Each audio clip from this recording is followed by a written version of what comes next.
Well, live in our Lagos studio, this is This Morning on ITV. Thank you so much for staying with us. I am Anu Stevens. So our major attention this morning is regarding the political drama we saw happen yesterday at the Lagos State House of Assembly, as members of the Lagos State House of Assembly have impeached the Speaker, Mudashiru Obasa. Now, he was accused of multiple statutory and financial infractions. Obasa was subsequently replaced by his deputy, Mojisola Miranda. Well, Miss Miranda, who represents Apapa Constituency 1, was also a former chief whip of the House. Majid Fatai is now the Deputy Speaker of the Lagos State House of Assembly. Obasa has been engulfed in a series of controversial circumstances in terms of financial dealings. Now, the removal comes barely a month after Obasa was accused of allegedly spending 17 billion naira to fix a gate that leads to the assembly. Now let's join Lagos State correspondent Agbojo Ikoria for more. Contained in the Constitution of the Federal Republic of Nigeria, and so help me God. That was the swearing-in ceremony of the new Speaker of the Lagos State House of Assembly, Mojisola Miranda, representing Apapa Constituency 1 after the impeachment of the former Speaker Mudashiru Obasa. Security agents at the gate of the Lagos State House of Assembly ensured law and order during the impeachment process. Some members of the APC from Agege who were in the premises of the State House of Assembly were arrested by the police. So our representative in Agege, in the respect of Honorable Mudashiru Obasa, but unfortunately, getting to the gate of the House of Assembly, we were held by RRS men. They kept us inside the Black Maria now for like 1 hour. We've been asking for water. They did not give us. We've been asking them what we have done. They did not give us. We don't know what is happening.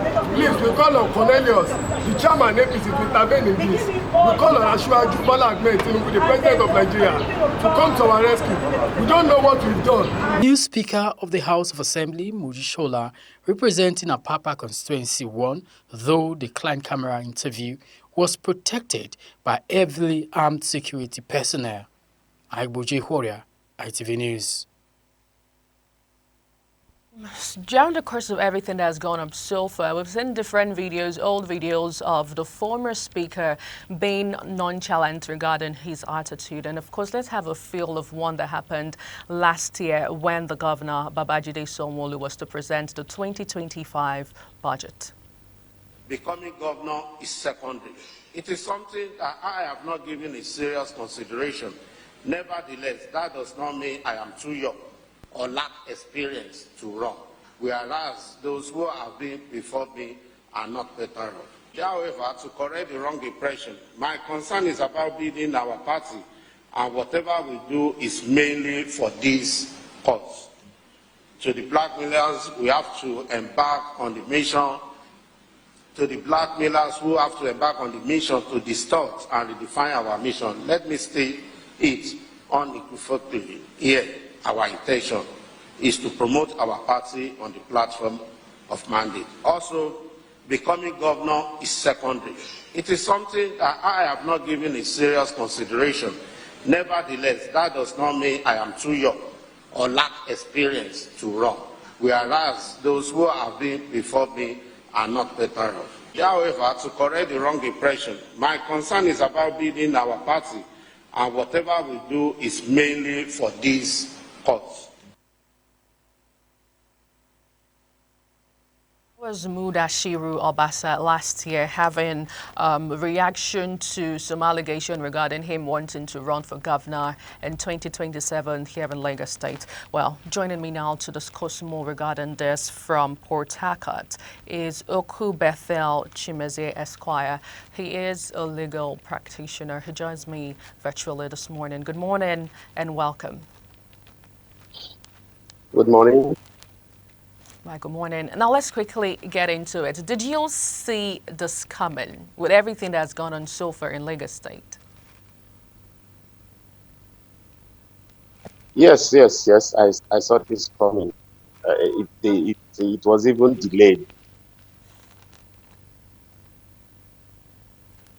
Right. Go ahead. So when you I, say it was delayed, what do you mean? And is it a constitutional duty for lawmakers to do what they did? And what do you make of everything that's transpired so far in Lagos State?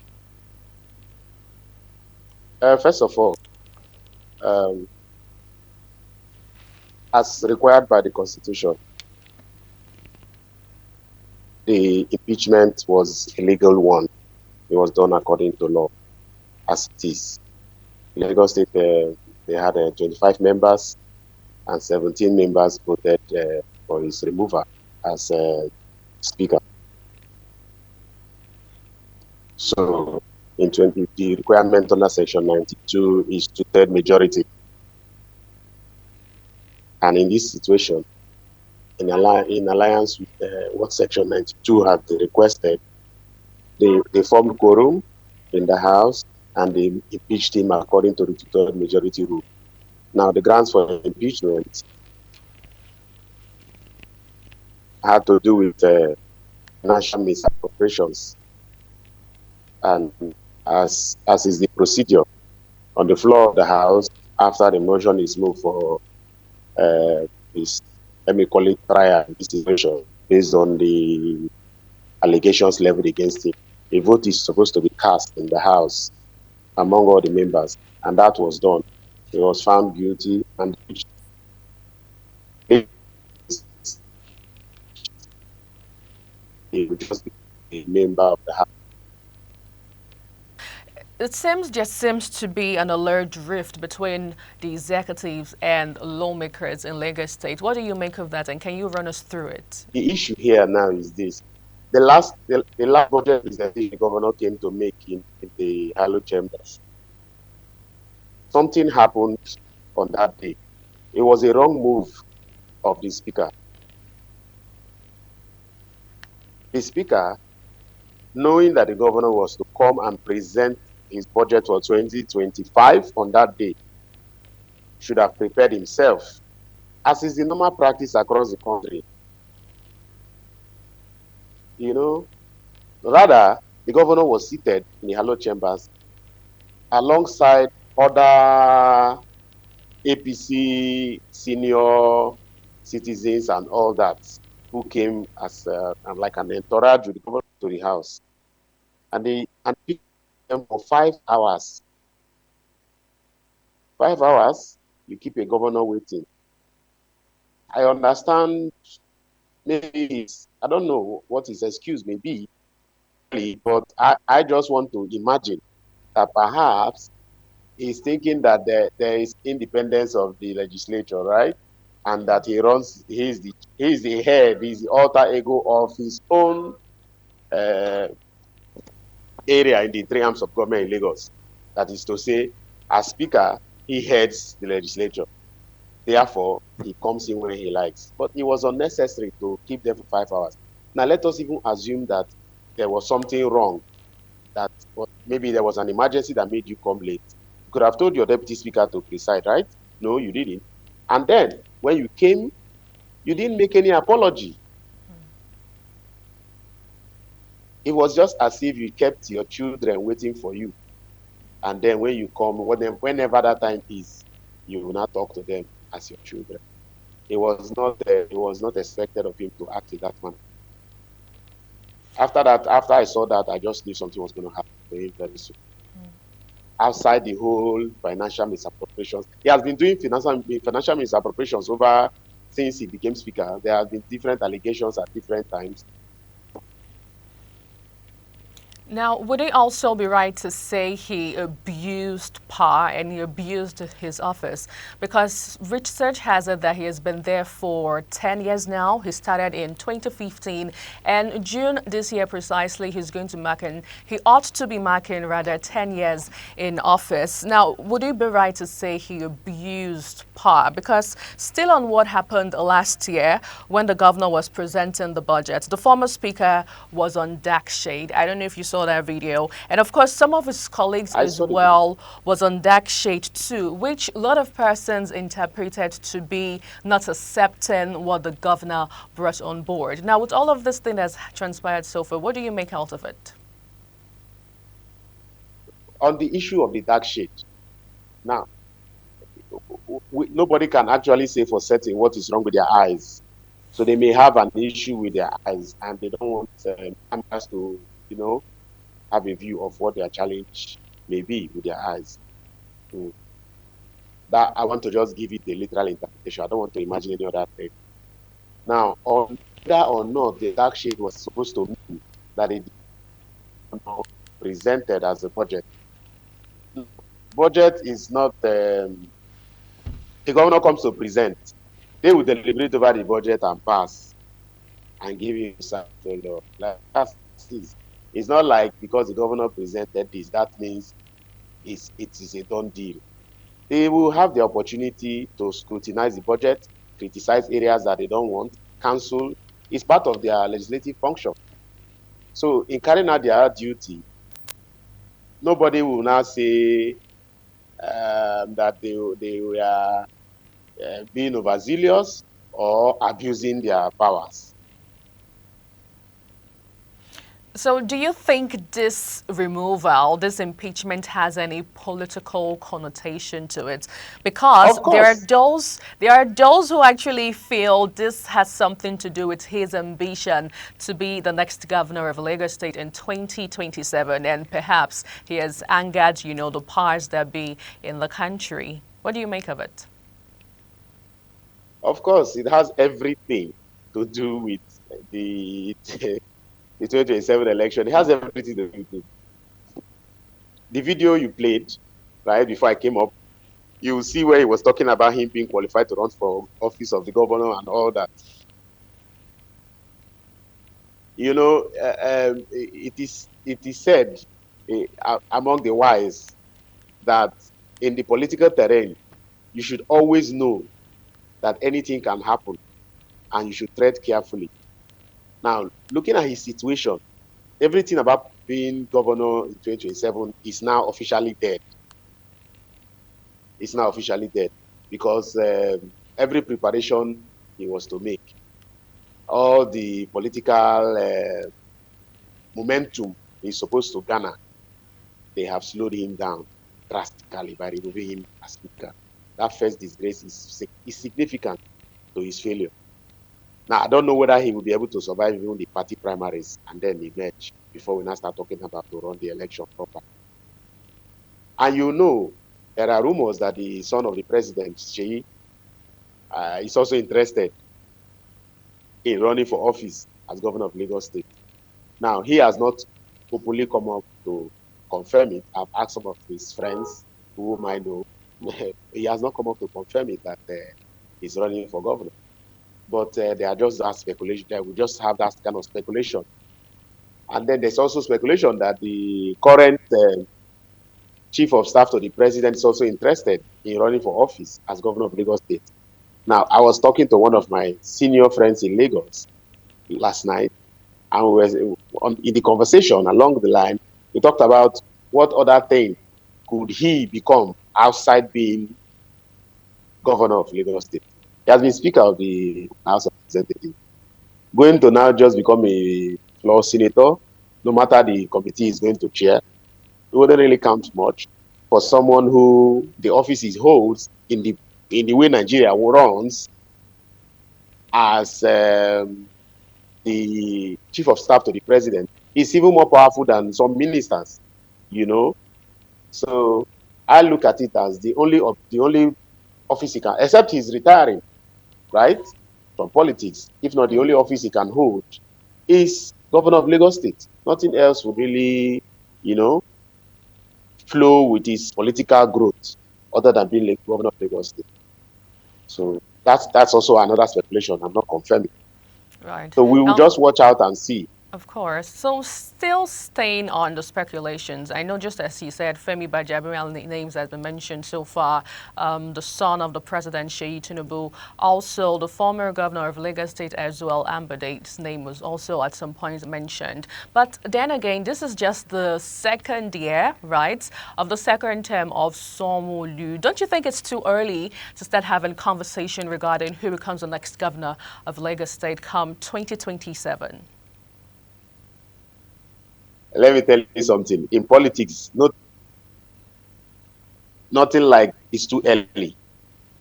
The earlier, the better. So if you really want to win, you start early and start, doing the, I can't remember how my friend called it in Yoruba. There's a name they call it. You just start going around, meeting the relevant people, selling yourself to them, and then, you know, making them promises that, politics are about interest. You tell them what it is that they are going to benefit with you being governor and all that. If they align with you, fine and good. When it will come to time for party primaries, you are going to have delegates voting. Now, when these delegates vote, first of all, you have to know how these delegates will become delegates in the first place. They will always have people who would orchestrate the situation under which they will emerge as delegates. And when they emerge eventually as delegates, they will fall in line with whomever orchestrated that situation that made them emerge as delegates. Whomever that person says that they should flow with is who they will follow. So you, as someone who intends to run for governor, you should position yourself properly and early. Right. So before other people start coming up with their own agenda and strategy, you would have gone far ahead of them. Now, That's speaking just how it about, is. right, so speaking about going far ahead of persons, let's run through the list of Lagos Assembly speakers that we've had so far. So in 1999 through to 2003, we saw Adeleke Mamora as the speaker, and also Adeyemi Okunfuriji was also there from 2005 up until 2015. He also did spend 10 years as the Speaker of the Lagos State House of Assembly. Now, Wajid Jokotola was there from 2003 up until 2005. And of course, Mudashiru Obasa did kickstart his career as the Lagos State Speaker from 2015 up until 2025. And of course, now we have the first female speaker, Mojisola Miranda, who just kickstarted yesterday. But before we talk about Muji and everything regarding her coming on board, what do you think actually is the implication of his removal? Because we've been made to understand that he was just impeached and he wasn't suspended. Usually we have, in some cases where things like this occur, we get to see them get impeached and also get suspended. So he has the opportunity of, joining sessions. But how is it going to be like for him moving forward? Do you think he would even want to come back? How would he be able to relate to his colleagues and all? Really, what are the implications of this? Honestly, I feel for him, considering the fact that it's somehow moving from being the Speaker of the House to now being just an ordinary member. It's not going to be easy for him going forward. I want to even think that he may not even be coming to sittings till this tenure runs out. He may not come. He may not come. I want to think that, or he will just come. He will not. Anyway, let's take a break now. When we return, we'll talk about the first female speaker in Lagos State. Well, thank you so much for staying with us. If you're joining us, you're into This Morning on ITV, where we've been dissecting all of the drama and brouhaha that happened here in Lagos State during the course of yesterday. I still have my guest who actually joined in virtually from Port Harcourt this morning, Uku Bethel Chimezie Esquire, a legal practitioner. So you were talking about all of the implications regarding this. Can you go on with it? And I'll also love to get your perspective regarding how this particular action is going to affect who becomes the next governor of Lagos State. I know that the former Speaker Obasa will have problems coming back to the House to conduct legislative duties. You have problems with that. Descending from being Speaker to just an ordinary member of the House. Something that is funny. from being even a member of the House. On who turns out to be governor of Lagos State 2027, when the current governor will be done with his tenure. I'll first of all say that it was for what's her name? The Mudashiru, right? That's her name. Right. The woman who is now the speaker. For her to have emerged as speaker yesterday, it must have been there must have been a meeting where we are considering the grounds upon which they were going to make the impeachment, in plotting to impeach Obasa, a meeting who will succeed him. And for her, there must have been one godfather behind her who has said, okay, let her be. So I know that she will not toe the line of the former speaker. She will not do it. I really want to believe that. I Okay. don't think she has any ambition of being governor of Lagos State. I don't think she does. Now, still on Lagos State and the governance, really, I would love you to still dwell on how this situation, because it's more or less like a new era. I mean, being there for 10 years, like the end of the era and the kickstarting of a new era in Lagos State, especially regarding governance. And of course, we know how Lagos State politics is. Well, not just Lagos State politics, Rivers politics as well as Kano politics. Those are the three major, big politics a lot of Nigerians and even some persons in the rest of the world tend to look forward to in Nigeria. But still on how this would affect the governance, do you think moving forward we're going to be seeing any significant change in Lagos? There's a chance that you see significant change. There's a chance. There's a chance that you see significant change from the State House of Assembly in Lagos. There's a chance that you see significant change, because when there is a change in government, it's the natural course for there to be changes. She is now like the head of that arm of government. There are certainly things that she may have observed as deputy speaker that she did not like, but as the fact that she was not speaker, she couldn't do anything about it. Now that she's speaker, she will begin to do something about it. And I must tell you, this is an opportunity that she did not imagine coming. And I would want to believe, if I were her, that's what I would have done. I would want to believe that she will do something significant as to lawmaking. Of course, that's what the assembly exists for. There are several, Lagos has the best legal development in Nigeria, the best. They have been amending laws. Like for us lawyers in Port Harcourt, we have been complaining that our recovery of premises laws needs amendment, but nothing has been done about it. Several laws in our own state here needs amendment. Nothing has been done about it all through the past 10 years, But Lagos has improved. For us who are lawyers who come to Lagos severally to practice and do things in the federal, state, or magistrate courts in Lagos, we see changes. We see things that align with what we yearn for here in Port Harcourt. So I want to believe that Mudashiru would really transform areas of the Lagos State laws that would further improve the life of the people generally. Okay, let's move back to last year where we saw President Bola Tinubu come home for the festive period.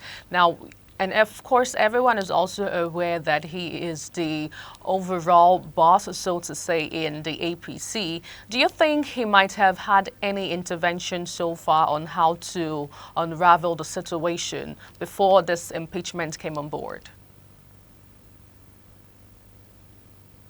I'll tell you something. You see, the President Bola Tinubu, is surrounded by very intelligent people who are political masterminds. they know how to manipulate the system very well. And I would dare say, also how to manipulate situations around the president. Now, there is a possibility that the details of what Obasa may have done were magnified for the president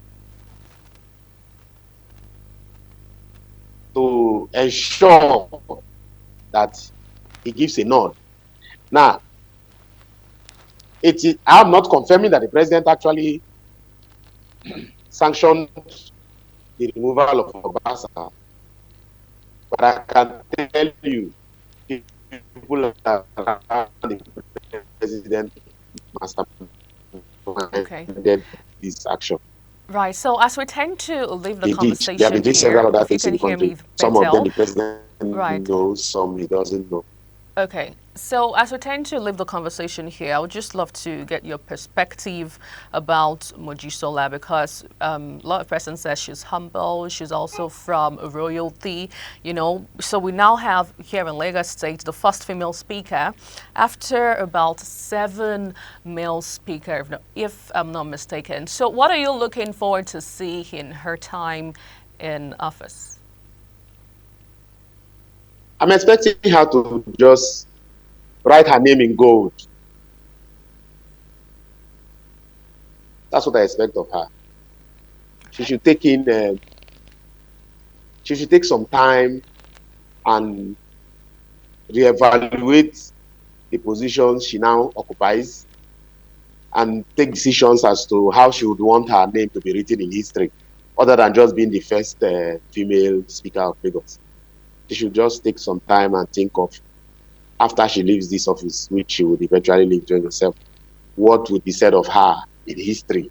That's how I like people to think who are given opportunities to occupy public office.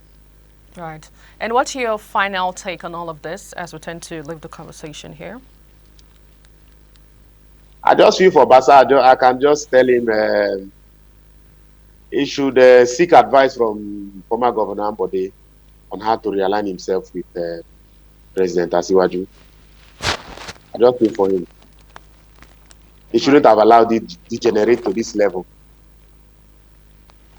Okay, thank you so much. I have been speaking to Oku Bethel Chimezi Esquire, a legal practitioner who actually joined virtually from Rivers State, Port Harcourt, this morning. Thank you for your time with us. Thank you very much for having me. Right. Anyway, it's an unending conversation and also an ongoing one as well in Lagos State. But trust us right here to keep you up to speed with everything you need to know. My name is Anu Stevens.